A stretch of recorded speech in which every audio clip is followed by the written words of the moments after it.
बघा, पुनर्विकास ही आता काळाची गरज झाली. मोठ्या शहरामध्ये जिथे जुन्या इमारती आहेत, मोडकळी झालेल्या आहेत, धोकादायक झालेल्या इमारती आहेत, रिडेव्हलपमेंट आहे, तर अशा वेळेला एकतर विकासकाला देण्याचा पर्याय तर सध्या आहे, परंतु सेल्फ रिडेव्हलपमेंट शासनाने जी एक चांगलं प्रोत्साहन देणारी योजना आणलेली आहे, त्याचा अधिकाधिक लोकांनी लाभ घ्यायला पाहिजे. आमच्या शहरामध्ये तर अनेक सोसायट्या पुढे आलेल्या आहेत. आम्ही जेव्हा त्यांना माहिती दिली तर त्या सोसायट्या पुढे आलेल्या आहेत आणि तेच त्यांचं इमारत बांधू शकतात अशी जी सेल्फ रिडेव्हलपमेंटची कल्पना आहे, तर त्याच्यामध्ये अडथळे आलेले आहेत. शासनाने निर्णय केला, अतिशय चांगला निर्णय केला, परंतु प्रत्यक्ष त्या खात्यामध्ये, त्या विभागामध्ये, मग शहर विकास असेल, स्टॅम्प ड्युटीचा असेल, महसूल असेल, याच्यामध्ये प्रत्यक्ष ते पोहोचलेलं नाहीये आणि त्याच्यामुळे त्यांच्याकरता फार मोठ्या हेलपाटी करायला लागतात. तर ते मारायला लागू नये आणि या निर्णयाच्या प्रमाणे, या GR प्रमाणे, गृहनिर्माणने जो काढलेला आहे त्याच्याप्रमाणे त्याची अंमलबजावणी होण्याच्या दृष्टीने बैठक झाली.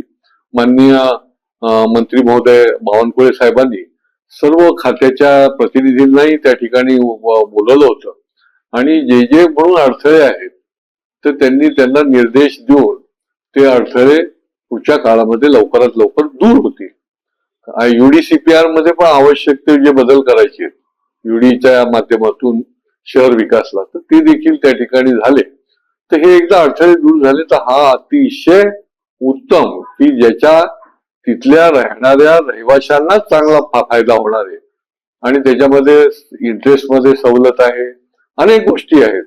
तर हे अडथळे लवकरात लवकर दूर होण्याच्या दृष्टीने बैठक झाली आणि त्याचा निश्चितपणे पुढच्या काळामध्ये उपयोग होणार आहे. या सेल्फ डेव्हलपमेंटच्या माध्यमातून नागरिकांना कशा पद्धतीने FSR वगैरे आणि TDRचं कसं फायदा होणार आहे? नाही, गृहनिर्माणने अतिशय स्पष्ट आणि चांगला पत्रक काढलेलं आहे, GR काढलेला आहे आणि त्याच्यामध्ये त्यांना 10% FSI ची देखील सवलत आहे. म्हणजे त्यांना जे वाढीव FSI टोटल याच्या 10% वाढीव मिळू शकतो, की ज्याचा रहिवाशाला फायदा होईल, थेट फायदा होईल. मध्ये विकासक नाहीये, तिथल्याच लोकांच्या करता तो मिळणार आहे.